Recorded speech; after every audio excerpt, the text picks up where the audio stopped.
Hello, everyone. Welcome to today's webinar. My name is Khalil Doheny, and I'm the Director of Content Marketing at Digital Niche Agency. Today, we have the team of Atombeam team. How are you guys doing today? Great. Good, Great. thank you. Awesome, awesome. And while we have the audience trickling in, Charles, I'm gonna hand the mic to you. And I know you want to update us with how everything's going, and kind of just lay out the groundwork of the webinar today. Yeah, sure. So appreciate that, Khalil. Yep, welcome everybody. This is not the first rodeo for most of you, but I'm sure there's a lot of guys here that are people here that, have not attended one of our webinars before. And our usual format is to have Khalil introduce me, and we usually have one or two other folks who come in and talk about a specific thing.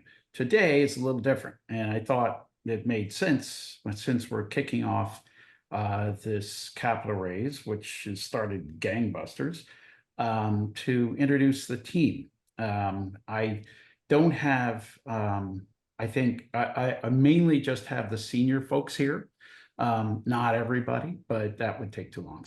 But the key players, I believe, are all here, and we are going to run through a quick little discussion here of here's how we're talking about the company and its technology and so forth. It's not so much an update as sort of a discussion of how we are looking at the technology, and then I'm going to actually call on the different team members here to talk a little about their backgrounds and what they do here and how they perceive Atombeam.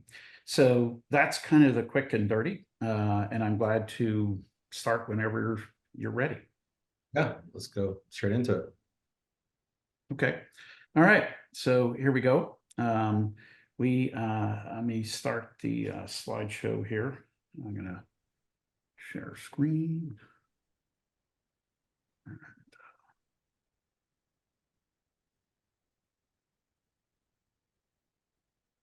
Okay, so we today are mainly going to focus on this sort of idea of how all of our different technologies, and you've heard about them in different places. Neurpac, the one that focuses on IoT type data, NERCOM, which is more kind of focused on images and audio, and then finally the LCM, the lightweight code word model, which is a way of sort of bringing these things together. And so I'm going to try to synthesize all this stuff.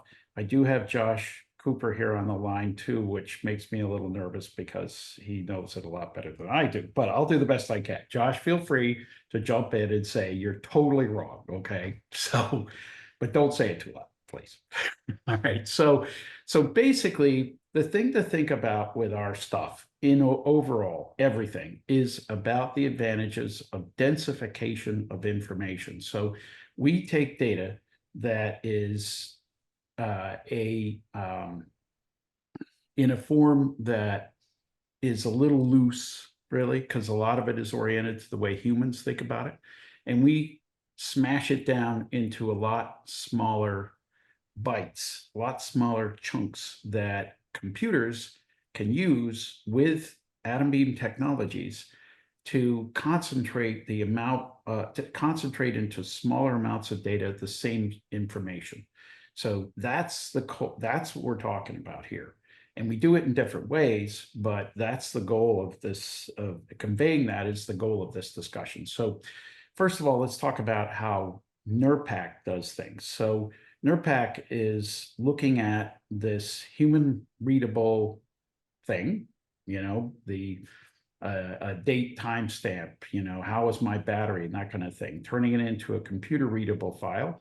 And then finally into code words, and the code words can look at it and say, this is information dense. This is taking the same set of information.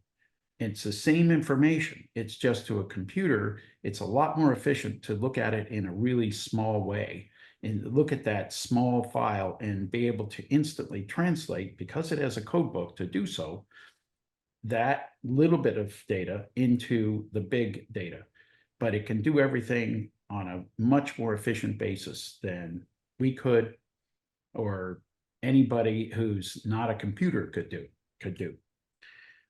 So the idea with Neurpac is basically to take everything that needs to be translated into in a lossless way, that is to say, without completely restorable into exactly the same information, and to do it in a way that reduces the size of it dramatically. And then Neurpac Plus is a new product that Josh's group is working on that is looking very positive. And basically, it's adding encryption at the same time. It's already obscuring the data, but now we're tacking encryption on top. And so you sort of have to ask the question, why would you use encryption if you can also reduce the size of the data, and you can do it in a really small, light way? So that's a very exciting product. We're not going to go into it here, but that has huge potential. So I wanted to also mention NERCOM, which is the product that we've talked about historically, which combines the very advanced video codecs that you get that are out there now that you use every day when you turn on your TV. And these codecs are very efficient at reducing the amount of data that needs to be needs to be sent over a pipe or whatever. And it does it in a lossy way. That is to say, it's tossing out data before it reduces it. And what we're doing is, because it'd be impossible otherwise, the original files are gigantic, and you can retain all the information that a human needs to look at an image and still get rid of a lot of the data. That's just a fundamental. But what we're doing is we're saying we're packing a neural net AI into that video codec or audio codec, and then we're making it more efficient by doing that. It basically can reduce the amount of information that needs to be processed by the codec. And by doing that, we can get as much as 2 times more images through a given pipe and have the same quality come out the other end. And that's a huge deal. Right now, we're focused on working on what are called synthetic aperture radar images for the Air Force. That's what they want to focus on. So that's what we do, because they're paying. But at the end of the day, the idea is to make the information, just like code words do, to make the information, the same essentials of the information, smaller in size. That's the key thing. You can you make the information more dense. The more the data has the same information, but it's denser. And not necessarily exactly the same, but enough that it's the same from a human's perspective, looking at that image that comes out the other end, for example. Josh, feel free to add anything in here if you want. Yeah, I just want to comment that there's a subroutine in all of these modern codecs that's because it's performing compression, a subroutine that is trying to predict the next bit of data that comes along. And basically, the better you are at predicting that next stretch of data, the better the compression you're going to get. So that's where machine learning enters, because it turns out that's exactly the right way to predict the next bit of data given what's happened so far. So there's a kind of plug-in to a step in these codecs where if you can predict things well, you get really good compression at the same time as high fidelity. So yeah, that's what's operating here. Thanks. Yeah, no, that's helpful clarification. So now this is, I want to emphasize, right now it's a concept. We're doing prototypes. It's an evolving thing. This is the lightweight code word model. And we've talked about it in an earlier webinar we did. But the key thing to know about the lightweight code word model is it should be able to, and again, we haven't proven that, but we believe that we would be able to take in data from essentially any source. And it'll, including importantly, what we call time series data, such as the stuff that IoT devices produce.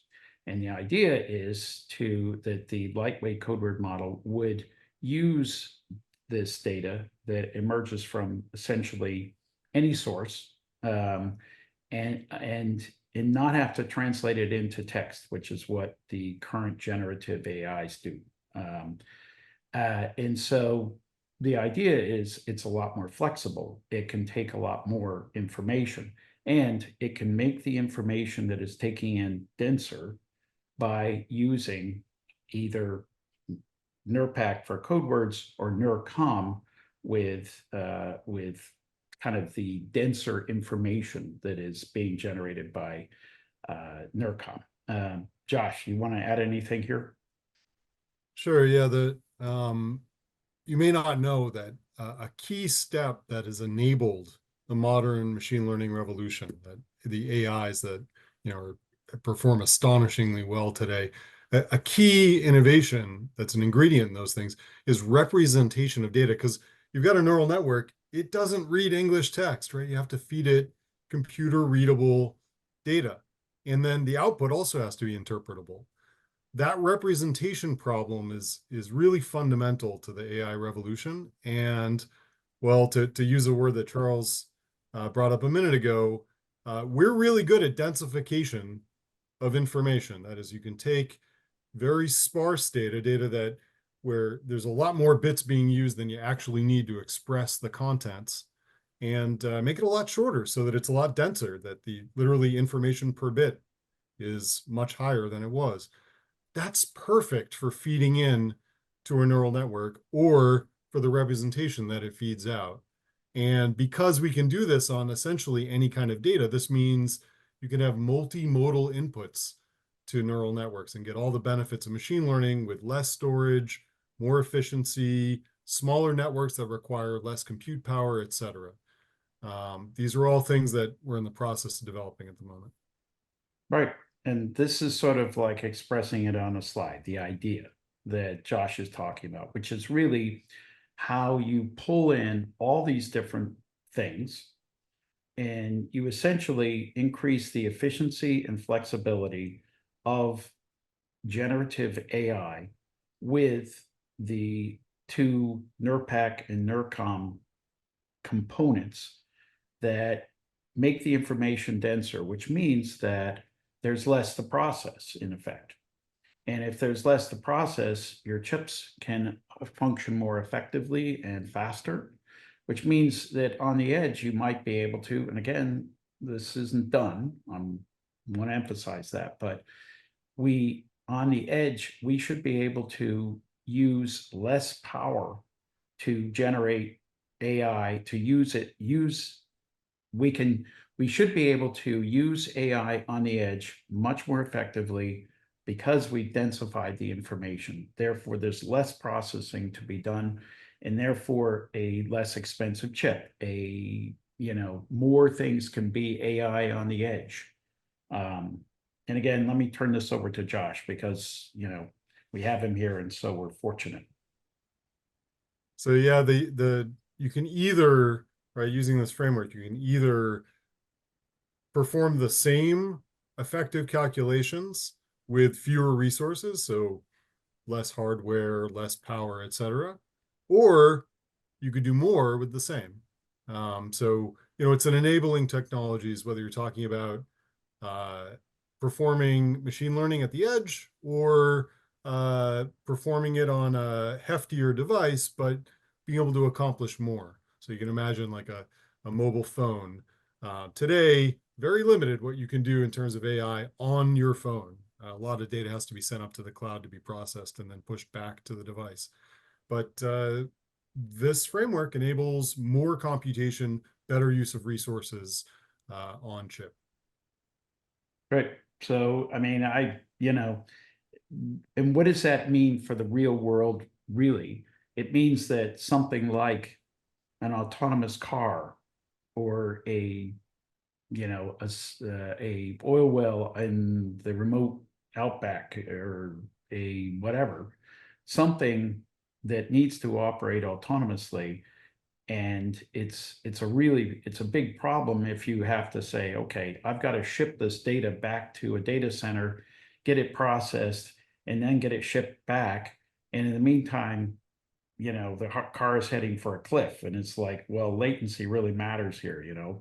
And so the more things you can do locally with this data, the better. And the combination of being fully multimodal, being the densification thing, making it you're able to use better, stronger, faster, you're able to get those things with effectively less processing resources. And consequently, a lot more things open up. You think about automotive, you think about all these applications, especially ones that need to send a lot of data over satellites or over any network, especially if it's far away and hard to get to and less certain and all that.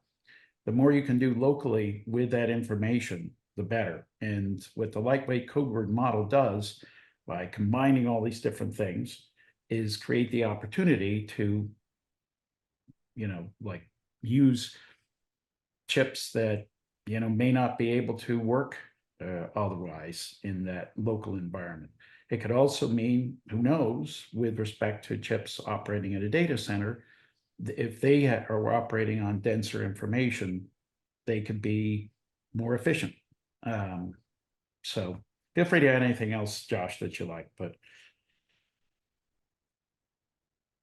Yeah, I mean, it is what you can perform more calculation on today's devices and or perform the same calculations on smaller devices, right? So this perhaps enables new features that are not possible today because it would strain the device too much. New applications of AI. It's just there's essentially anything possible with AI if you are able to reduce the strain on hardware. And that's exactly what lightweight code word models are able to do. Right. So, but the thing I want to emphasize here is that we're not sitting around waiting for the LCM to do commercial stuff, right? I mean, so the point here is the Neurpac, the released version of Neurpac right now is a commercial product. We're in serious discussions with multiple large companies. We think we'll be selling it pretty soon. We have we have a lot going on there. And the other thing is what we're moving to over time is we want to instantiate it in chips. And what you do is you come up with what's called a reference design, and then that reference design can be applied to multiple different chips. And people get that who are in this industry, and they realize that that is something that can make can make Neurpac something that can be put over a lot of different things. And we're targeting right now, of course, DoD. Everybody knows that, I think we have a Space Force contract that is focused on that. But any remote users, we're going to be, we think, announcing a deal with a very big technology company in Europe that does gateways, and some guys on PTO, and so we got to wait until he comes back. But at any rate, net is that one's going to happen, and we have lots and lots of guys in the pipeline, qualified leads that we're working on. NERCOM, earlier stage, still under development, not a product, but we are making very good progress here. but it won't be productized until next year, just to be clear. And it's a good chance that, and again, we'd want to put that into chips. It could be even the same chips in some cases as the chips that we're using for Neurpac. They would have to be more capable because NERCOM's a heavier compute. Targets are all sorts of things, same kinds of things. And finally, the LCM is where we're going to go with, eventually, we hope, assuming the development works out and all that, then we'll be talking about really, a massive opportunity. This could be a really big deal when you put it all together. So that's it on sort of like, that's the main backgrounder today. And now we're going to move on and talk about the folks that are here on this call and have them get an opportunity to meet you all and introduce themselves and get a chance to talk about, their backgrounds and what they do and all that stuff. So without further ado, let's do that. I know a lot of you already have met a number of folks on this call, but I still want, everybody here on this call to say, give your background and so forth. So we'll start with Chuba, if you don't mind, please. Hello, my name is Chuba Udoku. I am the Chief Operating Officer of Atombeam. As you see on the chart here, I've been a technologist for 30 plus years. I spent 15 of those at Bell Laboratories, where I started as a low-level software developer and worked on my way up to the high-level protocols, and obviously migrated from telecom to datacom over time. I run the operating group, the product group in Atombeam.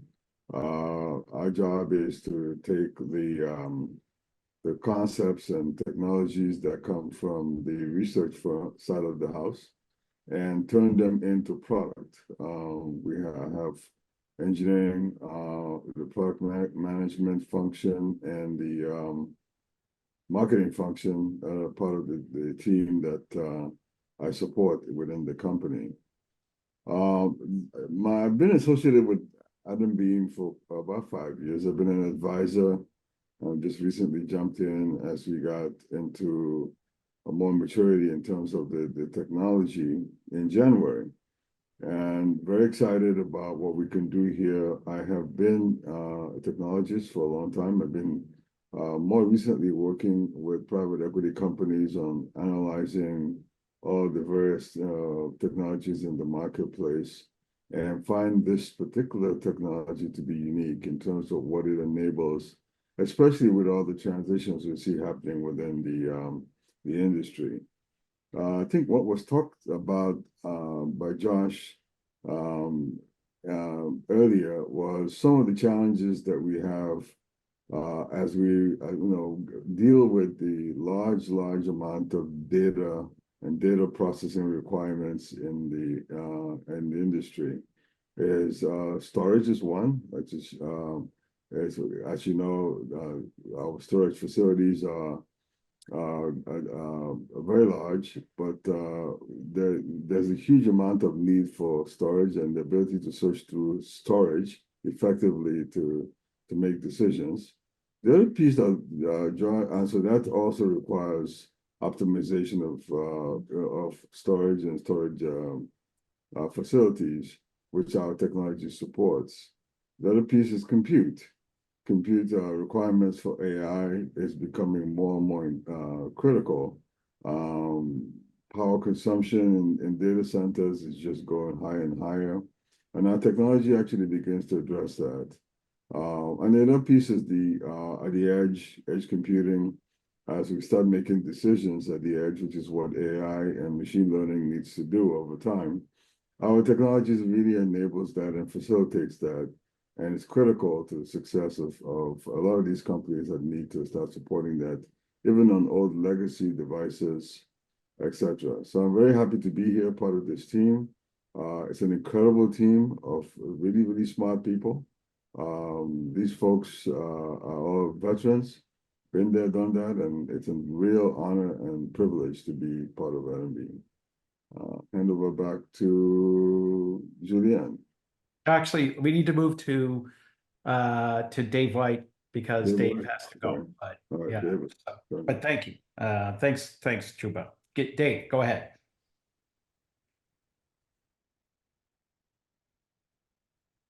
No. Dave, there you go. Can't hear you.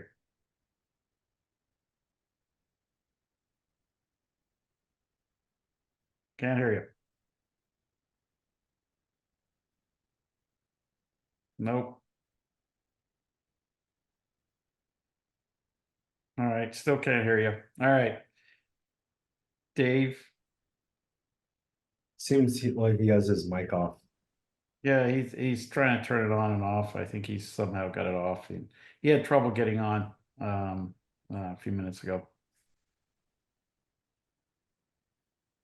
Well, Dave, let us know if you can regroup because we can't hear you. So it's not working. All right. So in the meantime, Julian. Hi, everybody. I'm Julian Dursey, Chief Product Officer of Atombeam. Been with Atombeam since November, and I'm really excited to be here. I think since November, the team has grown and formed and gelled well together. So it's really exciting to be here, and what we have as a technology really excites me. My background is engineering, and I always enjoy new technology. I always enjoy sort of bringing new solutions to make the world a better place, and that's just one of them. I've got a long history of doing product management. I come from Viasat, a satellite company that was recently acquired by Viasat, where I was managing all the product verticals across Viasat, so across maritime, aviation, enterprise. So that included IoT, which is a big target of ours. And prior to that, I worked 5 years at Amazon, and also worked about 13 years at Amadeus, an IT travel company, where, to be honest, where we built a startup within a larger organization. We built a whole new business unit within Amadeus in 2.5 years, a whole range of IT solutions for airports, ranging from handling passengers at check-in all the way to managing loading bags on the aircraft, to sequencing the startup of engines of airplanes at airports, and optimizing de-icing sequencing of airports. So a wide range of IT solutions where we brought revolutionary technology, where we moved a lot of the technology away from airports into the cloud and delivering software as a service. I've been hands-on delivering solution, crawling on the desks to make new products launch and live, working through the nights. And so I'm here to do that again. I think this technology is super exciting, and the more we scratch the surface, the more we looked into it. Josh keeps coming back with the new, better things that we can do with the solution. And it's all down to the fact, as like Josh said, we make the data a lot denser. And if you come to think of it, all that data that we make more efficient it becomes a internal machine representation of the data that us humans can't read it. Most of the data we produce is human readable. We transform it into machine readable data, and out of all these zettabytes of storage, a very little amount of that data is surfaced back to humans. And therefore, why do we bother? Why do we try to constantly produce that data in human readable format? It's much better to store it and get the systems to process it in a much more efficient manner, and only convert it back to human readable when absolutely needed. So really super excited. Great to work with this team, and looking forward to more webinars and explaining more about the products and what we're going to be launching. Great. Yeah. So everybody understands, like, Julian is kind of the central point, like that's where all roads lead. So we, he's very much appreciated, as is the rest of the team. But, what happens when you have a product guy is that, all the R&D goes to there. It goes, I mean, Chuba oversees it all, right? But all the R&D, the software development, the product features, the roadmap, the this or that, all that feeds into Julian. So he's very central. So Dave, you want to try it again? See if you can do it. You can see my face, so I'm hoping you can hear me. I can hear you. There you go. All right, that solved my problem. I apologize to everybody. It's great to be speaking with you, but I'm at a charity event this morning, and their Wi-Fi is not very good, so I apologize. No worries. I manage two pieces of our business. I manage our relationship with Viasat. We are a Viasat technical partner, and the other piece I manage is our federal business. And our federal business is doing quite well. We've got over $2.5 million in contracts with mostly with the Air Force, but with Space Development Agency as well. And we've had a Navy contract, and we're continuing to do more. Those contracts are very beneficial. One, they give us cash, which we like. But second, they also allow us to take new technology and test it and get paid to test it. So that's what we're doing with NERCOM. That's what we're doing with the LCM model. We will be testing our technology and getting feedback from the Air Force, which will help make us a much better company and give us better products. My background, those of you that looked on the website, yes, I have over 25 years in experience in sales, business development, sales management. This is a great company because I came here 5 years ago, so I've been here for a while because of the technology. Charles, a little bit because of you too, but also technology is fantastic. Our ability to reduce data and reduce it in multiple ways and add value to not only commercial customers, but to the DoD is something that no one else in the industry can do today. They've tried a lot of ways, but getting down to where you're able to take small messages of 3 or 4 bytes and reduce them in real time and reduce them in microseconds is phenomenal. And whether we're dealing with just some type of telemetry data or dealing in NERCOM where we're dealing in images that can be reduced by 50% better than anything else, it's an amazing technology and it's a lot of fun. And plus, we're being successful right now, so we're enjoying every minute of it. Not to mention that this is a great team to work with. It's nice to work with experienced people that know what they're doing. So that's my short intro. All right. Thanks, Dave. Yeah. Let me add the "we believe" to whatever Dave said, because I'm supposed to. So there you go. So you have to say it, or else they won't let us put it on the web. At any rate, so thanks, Dave. Appreciate that. Yeah, Dave has been a trooper. He has been us through thick and thin, as you know, I have others here, but we appreciate his contributions. And yeah, it's hard to dispute that the DoD business is like going great guns. It is. It's really kicking butt. So okay, next, Pam. Hi, everyone. Thanks for giving me the opportunity.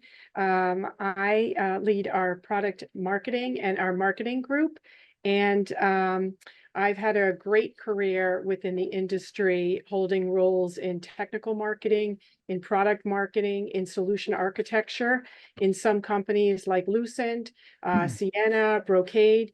And what the value is that because I understand technically, I'm able to extract key value in layman's terms. So supporting our sales teams when they are going to customers and, for example, going to CEOs or C-level, they're able to really impress the business value because, of course, at that level, they don't need to know the bits and bytes. So as Charles talked about, for example, if you're out on an oil rig, they have tons and tons of sensors with monitoring information and status information that has to be repeatedly sent to the mainland. And oftentimes they don't have that large connection via satellite or via cell. And we're able to reduce the congestion, so they're able to pass this information in real time and at less the cost. And so that, you know, of course, to our customers is of value because they can reduce their cost. And it's a win-win for the cell providers and the satellite providers, as well as the end customers. because the end customers can deploy more sensors and offer more services and increase their revenue. And the cell providers and the satellite providers can add more customers. And so these are some of the types of things that, you know, I do in targeting our message. I'm responsible for our website. I'm responsible for all of our building the awareness, all of the campaigns. And so the key is getting industry interested people to our websites and learning more about the company. And as everyone has mentioned, I was really impressed with the team, the experience, and having this technical background. It's always been about data with me and security. And so I understand the key value and that there's real differentiation here. And I think our solution and the people supporting it can really make a difference. Thanks, Pam. I appreciate that. Yeah, I mean, I want to emphasize too with Pam that it's been I mean, she's basically carrying the water for, I would guess, 4 people-ish, roughly, you know, at the moment.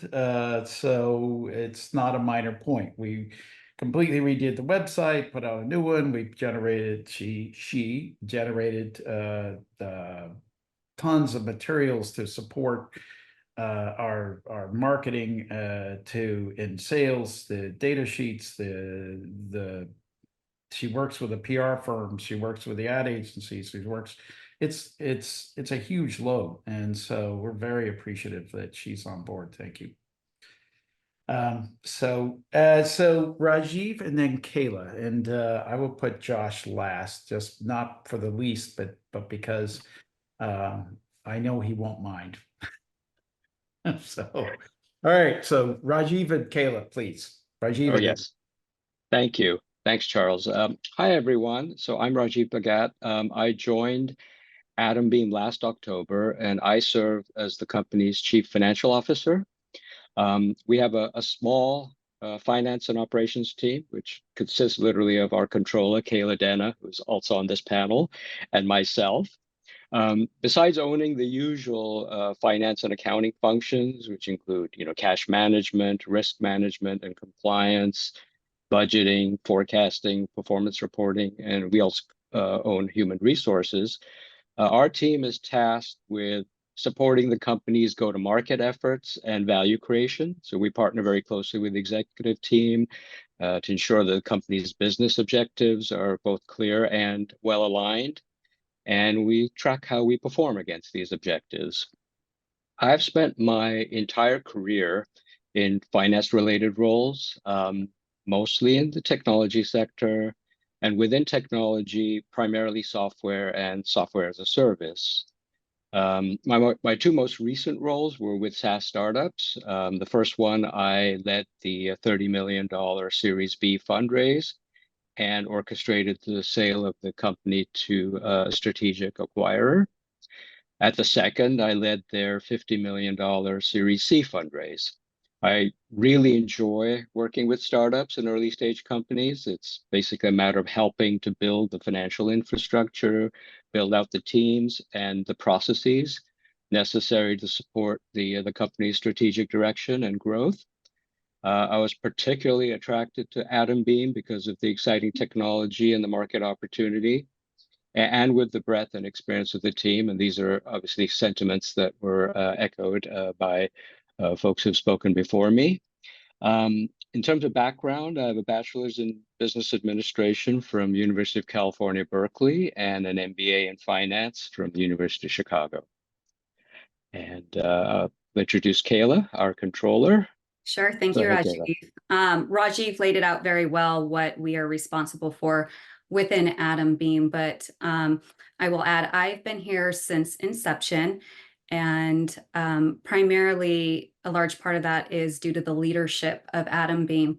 But since the last year or so, really excited for the people we have brought on and the technology and the experience they bring so we can drive this home. My background is primarily in the tech space. Prior to Atombeam, I worked for a drug development company overseeing the financial operations for multinational operations. And then before that, I worked for a business consulting firm, primarily in the M&A space for tech companies. So very excited to be here. Thank you for this opportunity. Thank you, Kayla. Yeah, and thank you, Rajiv. One thing, couple things to emphasize there. Rajiv, it's a delicate task to be able to do the finance and accounting for a software company, in particular SaaS software, because there's a lot of complexities to it. You really need expertise, and these guys bring it in spades. And so, really appreciate your contributions here. We would be really in trouble if it wasn't for you guys. So we appreciate it. The day-to-day trying to figure it out, how to account for things, and then getting all the accounting systems to actually do that is, Kayla's smiling because of a recent crash and burn that's been fixed. But there's a whole lot to that. And so I appreciate what you guys bring. So Josh. Yeah, thank you. Josh Cooper, Chief Scientific Officer, mathematician and computer scientist. I'm also a professor of mathematics at University of South Carolina, undergrad MIT, PhD from UC San Diego in combinatorics, extremal and probabilistic combinatorics. So yeah, I was gonna correct you if you were wrong, right? I could fix that, right? That's all right. So I'm really the algorithms guy. I've been with the team since almost the beginning, some 6 years or so. I wrote the prototypes for Neurpac back in the day, and to really realize the vision that the founders had.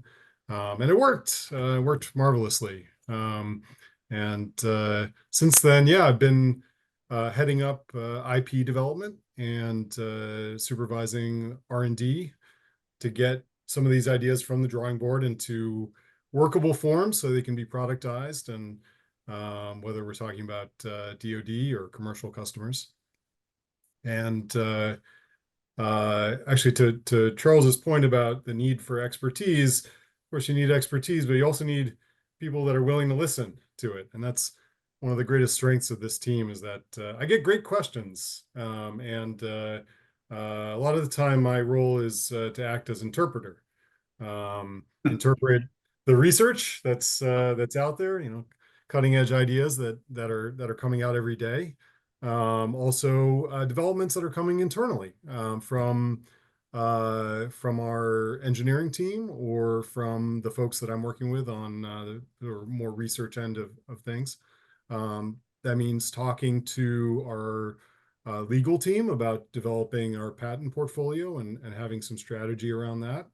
It means working with the engineers and the development team to get things into code and get them working. It means working with Charles on polishing investor communications and making sure that we're promising things that are possible, that are indeed realizable, and Don't promise. Yeah, that's right. We believe. Right, there you go. Right. And keeping an eye also on what might be possible. So there's 100 things that could add value in our space, and keeping an eye on them as far as our internal IP development, and also what's happening out there in the research world. I communicate with marketing to help develop copy for our public-facing materials, and with product to make sure that we're moving forward towards commercial opportunities. And I work with Dave also, who dropped off quite a bit to help write these reports for Air Force and Space Force and whatnot. That's really my role, and it's very exciting to have the team as it is today. It's really grown up in a lot of ways in the past year or two, and the sky's the limit as far as the opportunities for the technology and for technologies to come. Right. Thanks, Josh. Yeah. I mean, like, so Josh, yeah, was the guy that the co-founder, Ashkar Vyahi, identified as the guy that could take a really cool idea and turn it into something that really, as Josh was saying, algorithmically, functionally can actually do what we were prophesying it would be able to do. And it's such a key step. And Josh has been there since, like he said, almost day one. And so it's been a great journey, and it's, not always smooth, but, been very, very, very interesting. And we could always see what this could be. And the other thing to note is that we are an invention machine. I mean, there's a reason why we have 50 freaking patents and another 63 pending. That doesn't happen because you're sitting around dreaming them up like irrelevant ideas. These things are really, I mean, I'm not going to say every single one of them is absolutely core, but there's a lot of core ones, and there's a lot of them around it that would make it a formidable problem to try to not infringe. So anyway, and a lot of those are due to Josh. And so it's been a great journey and really cool. So I think I have everybody. Is anybody? I think that's it. So we're going to be taking Q&A. And one of the things, though, to mention is we're at 2.37 million. Boxable is at 257. What do you think I'm going to say? Freaking come in and invest, because we want to beat their ass. Oh, sorry, beat them. So, I'm a competitive guy. I can't help it. Okay. So at any rate, that is, we are doing great on this capital raise. We are blowing the doors off. This is like, I don't know if it's a record, but it's close if it isn't. And I think it is. So at any rate, so net is, there you go. Khalil, give us some questions and we'll do our best. Yep. Let's see. The first question I see here is, other than DoD, what other customer / segments could start to generate revenue in H2? I think that part of what we're doing here in terms of how we are setting these things up is we're getting ourselves put into devices. So if you're talking about like a gateway, gateway is an IoT gateway, just takes in a lot of data from a bunch of sensors and then smashes it together and ships it off to wherever it's going, usually data center. And so what do you do? How do you make it really simple for somebody like an oil company? And oil companies are big targets for us right now, to say, how do I use this thing? And this sounds great. How do I use it? Well, they buy the box, the IoT gateway that already has our stuff in it and already connects smoothly to our SaaS. I mean, eventually it'll just boom, just push out to whatever device you want, or probably with a little bit of fiddling. But pretty much, if you buy a gateway from this company that's already got Atombeam Neurpac in it, then that's how. And not only that, we think that when they see, okay, well, this is a good opportunity and we're selling these things, then they're going to say, oh, well, we're going to put our sales force on it too. So in terms of like things we're going to sell this year, I mean, again, I have to be careful in how I say this, but I'm feeling really good about our opportunities to sell our SaaS product through sales of gateways and terminals, satellite terminals. And then let's see here. It is great to see that everyone is smiling and there are inside jokes. I have worked part-time extent with a couple of startups where those things and others that show a great working environment aren't present. How do you, Charles, hire people and maintain the working environment? Right. That's a very good question, and I 100% agree with that. I think it is the most important thing. I mean, we have great technology, fantastic, but we wouldn't go very far if we didn't have this team. And the team is, some of it is, it's all through our networks. And everybody here has been around. They know what goes on. They have connections, and especially Chuba has been great about being able to pull in people, and we're bringing in people that everybody knows are competent, more than competent, are really outstanding, and are personality wise compatible. We're not bringing in people who are not going to be able to bring it, that are not the right folks. We haven't paid any headhunters. We're hoping we don't have to pay headhunters. Nothing against headhunters, but if we can save that money, we'll save that money. And it's because we have a huge network. A lot of what a VC would bring to the table. Somebody asked me, why don't you have VC money the other day? Part of what they bring to the table is network. Well, guess what? We've got an incredible network just sitting here on this call right now. And then what are the near-term challenges? Well, I think, actually, let me have Chuba answer that, because we'll take it first as a product direction question. So yeah, we have a near-term challenges is getting the SaaS product really productized and out there and cycling through a number of commercial engagements. We already have the SDK and the DoD doing quite well, and we're getting a lot of feedback from that. The other challenge which we are dealing with right now is integrating these next generation technologies into our product strategy, and we're working aggressively to do that. And then on the hardware side, we've just engaged to start building out a reference design. We're bringing all that into both an FPGA and hardware design. I wouldn't say it's a challenge, but we're trying to be very aggressive in getting that done. So the near-term challenges is really making sure that the product team can effectively support some of the very aggressive sales activities that are occurring right now on the front end, both on the commercial and on the DoD side. Yeah, I think I like that. You're right. I mean, that gets to the core of what our real challenges are.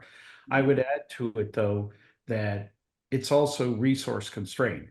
I mean, part of the reason we're going out for all this money is because, we're talking like 3 products, and they're all challenging products. They're all deep tech products. They all require a fair bit of resource to really get out there. That being said, the key thing for us is to not wait for everything to be completely ready and all finished and everything. We've got to and we are pushing out the Neurpac product, Neurpac SaaS, and making that into something we can sell right now. And so that's what we're focused on.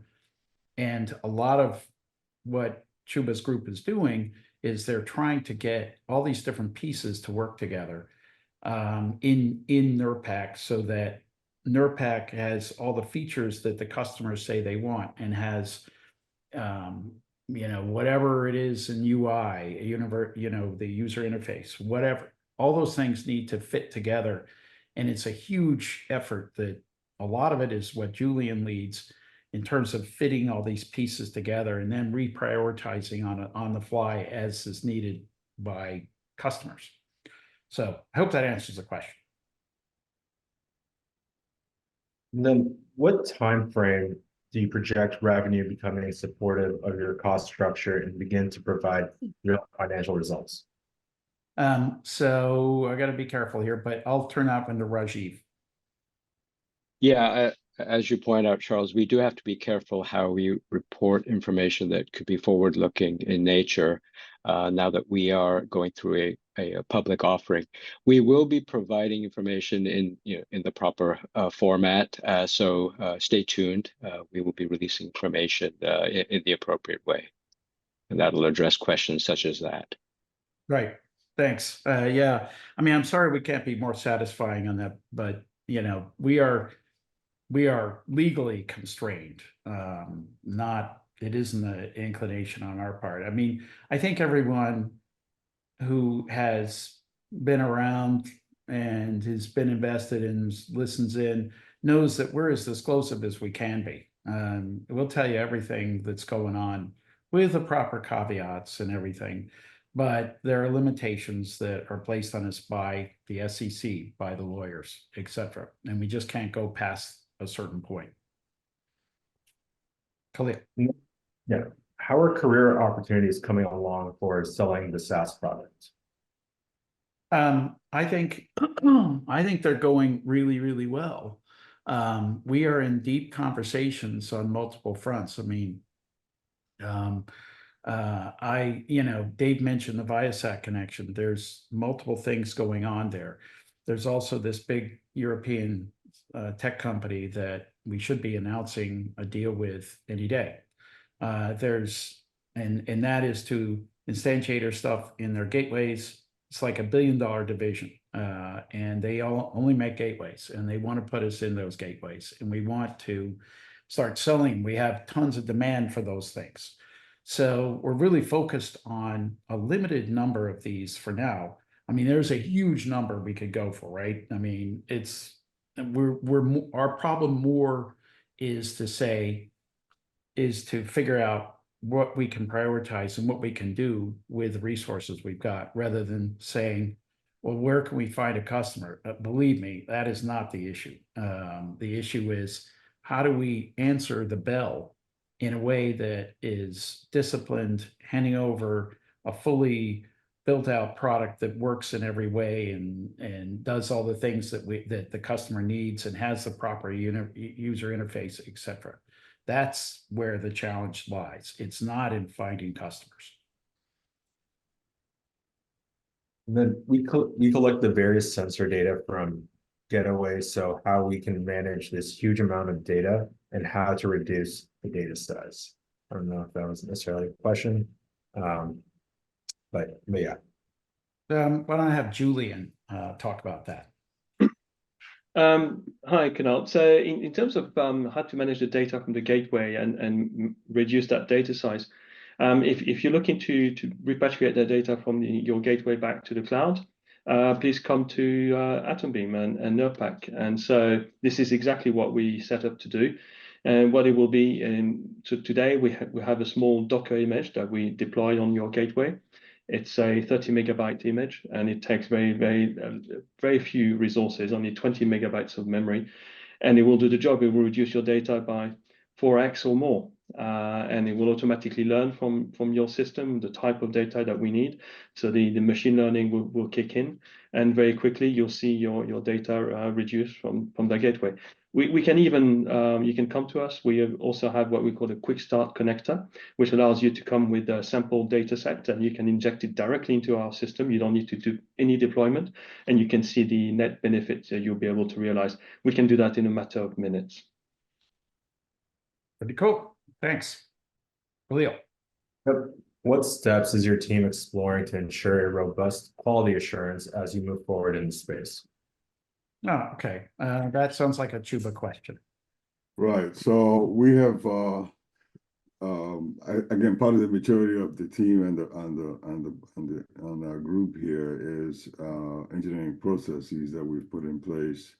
We have a new VP of engineering who comes from a very rigorous background in delivering quality product to the marketplace. And so we are now doing a lot of testing on the engineering side. And we're also doing a lot of staging of customer applications to make sure they're robust before we deliver to the customer, both on the SaaS and on the SDK product. So we are, again, between the processes and the tools and the testing that we're doing in terms of the of the product. We've just become extremely disciplined in what we do now because of our technology is in line in very, very critical applications, and it has to work reliably. And Thanks. One quick point to add to what Chuba was saying. So he's talking about the SaaS, and that's the cloud product. That's the one that's built into AWS. And so that's the thing that is sent the data where the data goes. But when he talks about the SDK, he's talking about the data that is being sent from the device's data. That is to say, that's built into like the IoT gateway, for example. So, and feel free to add anything, Chuba, but otherwise we'll move along. I think in general, for both the SaaS and the inline SDK solutions that we have instituted very rigorous testing to ensure quality as we deliver to the customers. Thanks. Yeah. So just to mention really quickly, so I know we won't get to all the questions. Khalil will send me those and we'll get those addressed and posted as an update. Yep, exactly. That's what I was going to mention. It is the top of the hour, so we do have to wrap it here. Thank you, Charles. Thank you, team, for taking time out of your days to go through all of this and talk a little bit about Atombeam and about the campaign. Charles, is there anything you want to leave the audience with here before we sign off? Yeah, I mean, I think that one of the things that I'm most proud of is for this company is the team we've assembled. We have, the VCs will tell you they'd rather invest in a mediocre tech company with great management than the other way around. That is absolutely true, but we've got both, which makes us pretty extraordinary because we have an extraordinary team and an extraordinary technology set of technologies that we think is going to upend the world. We think that we can, by this making data more efficient for everything, basically applies to anything with a processor, right? And by being able to do that, we believe that it's going to be something that can make computing better, more efficient everywhere. And that is it. We will be posting a replay of the webinar on the Start Engine page in the coming days. So be on the lookout for that. And our YouTube channel, the Atombeam YouTube channel, correct. Yes. And as Charles mentioned, I will be sending him the questions that we couldn't get to. Right. Thanks, everybody. And thanks, team, for all your help here.